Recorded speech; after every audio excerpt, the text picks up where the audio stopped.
시조 8편 심화학습지 해설 강의 시작하도록 하겠습니다.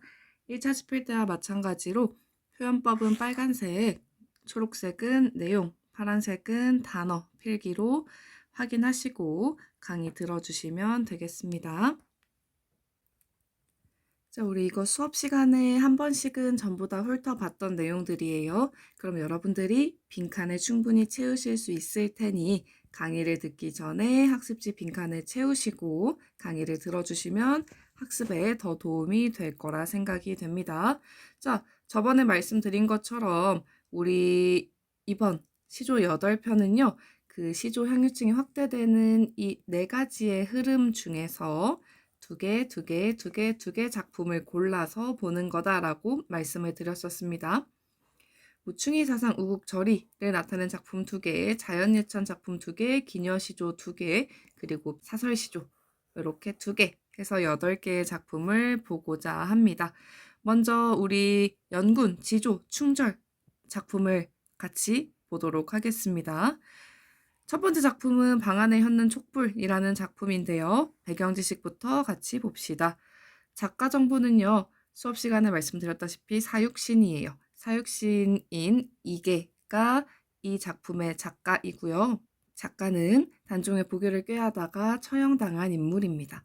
이 시조는 이러한 이해를 할 수가 있습니다.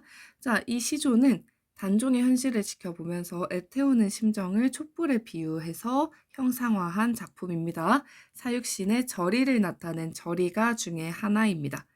작가는 촛불을 의인화를 시켜서 누구와 이별하였길래 눈물을 흘리는 것이냐 이렇게 물어봅니다. 촛불을 자신과 동일시를 하여서 내 슬픈 정서를 촛불에게 감정이입했다라고 정리할 수 있겠는데요. 중장이랑 종장에서는 속에 아주 뜨거운 충정이 타고 있다라는 것을 아주 완곡한 어조로 표현한 것이 인상적인 시조였습니다. 여기에서의 완곡한은 부드럽게 표현했다는 거죠. 직접적으로 내가 지금 눈물도 흘리고 속 안에서 아주 뜨거운 충절이 막 불타고 있어 이런 식으로 표현한 게 아니라 부드럽게 내가 겉으로 눈물을 지지만 속 타는 줄은 깨닫지 못하였구나 이런 식으로 부드럽게 표현하고 있는 것을 볼 수가 있습니다. 자, 요런 초를 보고서 화자가 저 촛불이 나와 같구나 라고 생각을 한 거예요. 이렇게 눈물도 흘리고 요 안에 심지는 타고 있겠죠.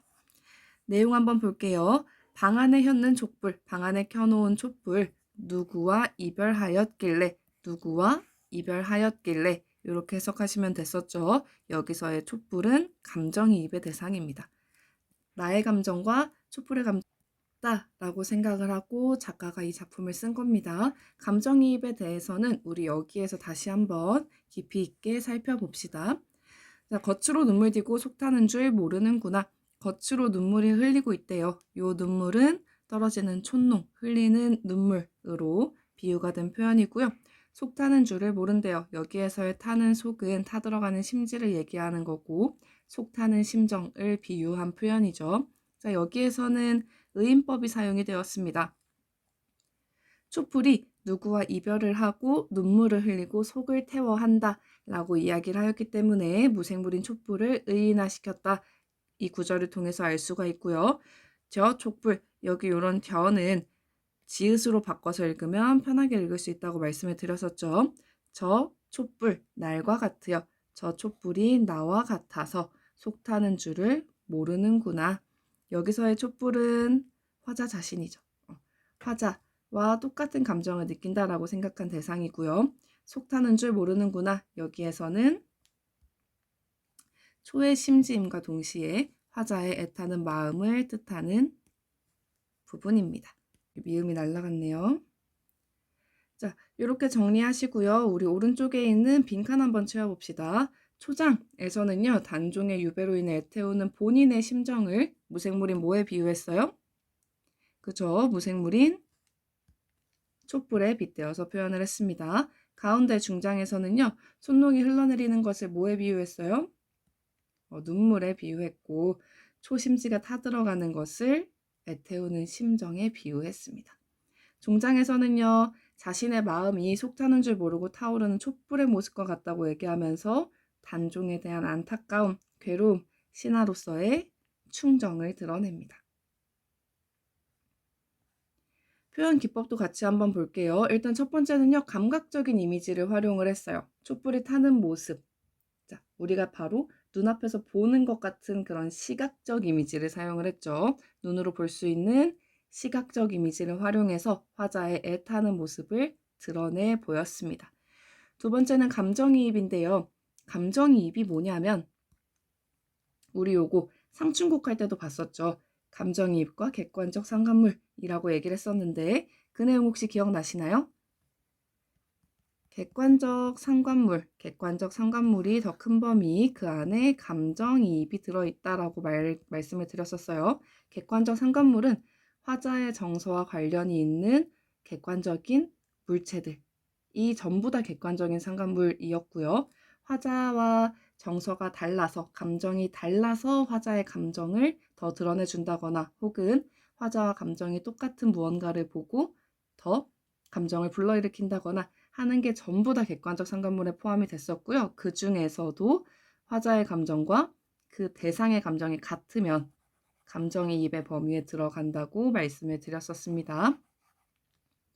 자, 여기서 감정이입이란 화자의 감정을 특정 대상으로 투사하거나 대상의 감정을 자신에게 이입하여 대상과 화자가 같은 처지에서 동일한 감정을 가지고 있다는 듯이 표현하는 기법을 이야기하는데요. 자, 여기에서 화자의 감정이 특정한 대상한테 옮겨가거나 투사된다는 거죠. 화자의 감정이 특정한 대상한테 그대로 옮겨가거나 혹은 대상의 감정이 자기한테 이입되거나 해서 저 대상과 내가 같은 처지에서 같은 감정을 느끼고 있구나 이런 식으로 표현하는 기법을 감정이입이라고 했고요. 감정이입의 기법을 사대부들이 많이 사용했던 이유는 직접적으로 감정을 표출하는 것들을 자제했어요. 사대부라 함은 감정을 자제할 줄 알고 그런 덕목들이 있었기 때문에 자신의 감정을 객관화해서 표현하기 위해 감정이입의 방법을 자주 사용을 했습니다. 이 작품에서는 촛농을 흘리면서 심지를 태우는 촛불에 나의 감정을 이입을 시켰죠. 나 지금 단종과 이별해서 너무 슬퍼. 그 감정을 촛불한테 이입을 해서 너도 슬프구나. 너도 눈물을 흘리고 속을 태우고 있구나. 이런 식으로 표현을 했습니다. 자, 세 번째 파트입니다. 충신연주지사라는 개념에 대해서 설명을 드릴게요. 충신연주지사, 연군가, 연정가, 이런 작품들이 개념어들이 많이 등장을 할 거예요. 그런 것들을 한번 보고 갑시다. 자, 충신연주지사는요. 한자를 한번 보면 충성충, 신하신, 이 연은요. 그리워하다, 사랑하다 할 때 연자예요. 연애, 연모 할 때 전부 다 이 연자를 씁니다. 이 주는 임금주자, 요 갈지자는 뭐뭐의라고 해석하시면 돼요. 요거는 글사자고요. 정리를 해보면 충성스러운 신하가 임금을 그리워하는 글이라고 해석해 주시면 되겠죠. 그게 바로 충신연주지사입니다.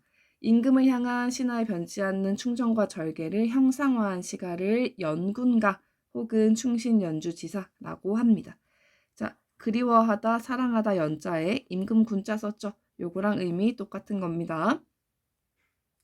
자, 이러한 충신연주지사의 작품들은요. 몇몇 작품들은 임금과 신하의 관계를 남녀 연인 관계로 바꾸어서 노래하는 경우가 있어요.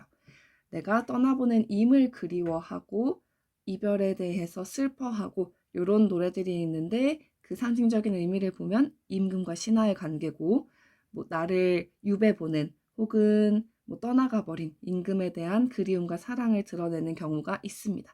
이런 군신관계를 연인관계로 바꾸어서 노래하는 수법들이 연군가 계열에서 잘 드러나고 있습니다. 자, 마지막으로 핵심 정리하고 요시조는 정리를 하면 될 것 같아요. 형식을 잘 지킨 평시조고요. 저리적이고 여성적, 조금 완곡한 표현을 쓴 점에서 여성적인 성격을 지녔다라고 정리하시면 되겠습니다. 제재는 촛불이고요. 주제는 연군의 정, 특히나 단종과 이별한 슬픔을 드러냈다고 보시면 되겠죠.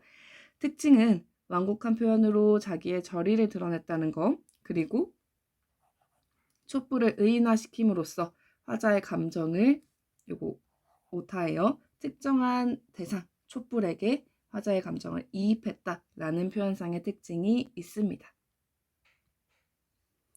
자, 이렇게 첫 번째 방 안에 한눈 촛불을 봤고요. 두 번째 작품으로 가보겠습니다. 눈 맞아 휘어진 대를이네요. 눈 맞아 휘어진 대를도 이제 지조와 절개를 상징하는 대표적인 작품인데요. 이것도 한번 배경 지식부터 보도록 하겠습니다. 자, 작가 원천석은요, 고려의 유신이자 고려의 충신입니다.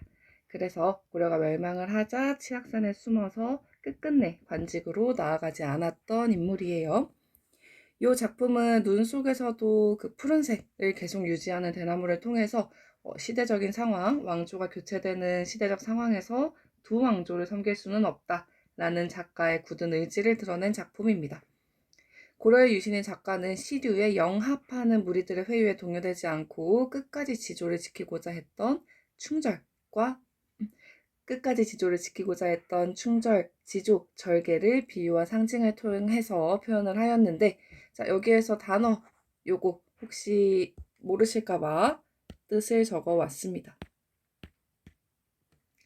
자, 시류는 그 시대의 흐를 유자를 쓴 거죠. 시대의 흐름, 시대의 경향성을 얘기하는 거고요.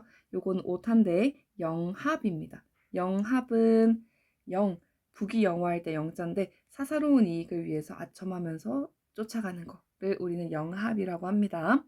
자, 작가는 시류, 시대의 흐름에 이익을 쫓는 무리들의 회유에 동요되지 않고 지조를 지켰다. 이렇게 이 부분을 이해하시면 되겠죠.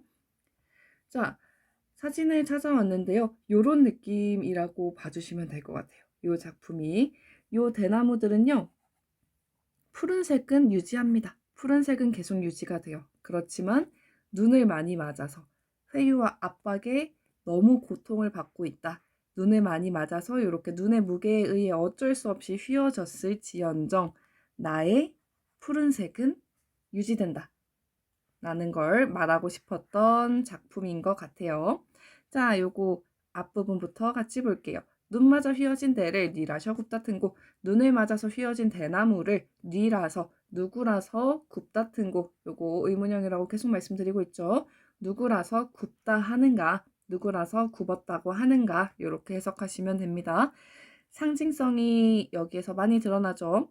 눈은요, 시련, 압력, 회유를 상징을 하고요. 조선 왕조에 합류하라는 시련과 그 압력과 회유를 상징하겠죠. 휘어졌다는 것은 새 왕조 협력의 강요로 인해서 고통을 받고 있다.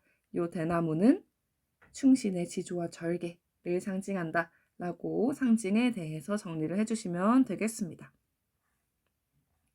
굽을 절이면 굽어질 절개면 요것도 굽을이라고 읽으시면 된다고 했죠. 굽을 절개면 눈 속에 푸르겠느냐?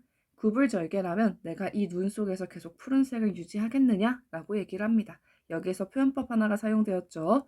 서리법이 사용되었습니다. 푸르겠느냐? 라고 얘기하는데 답을 원하는 의문이 아니죠. 나의 의도를 강조하기 위한 의문이에요. 절개를 굽히지 않겠다는 나의 지조와 절개를 강조하고 있습니다. 무엇을 통해서? 의문형의 형식을 통해서. 이런 것들을 서리법이라고 합니다. 자, 여러분, 의문형이 나오면 전부 다 서리법이라고 이렇게 퉁쳐버리는 친구들도 있는 것 같은데 아니죠.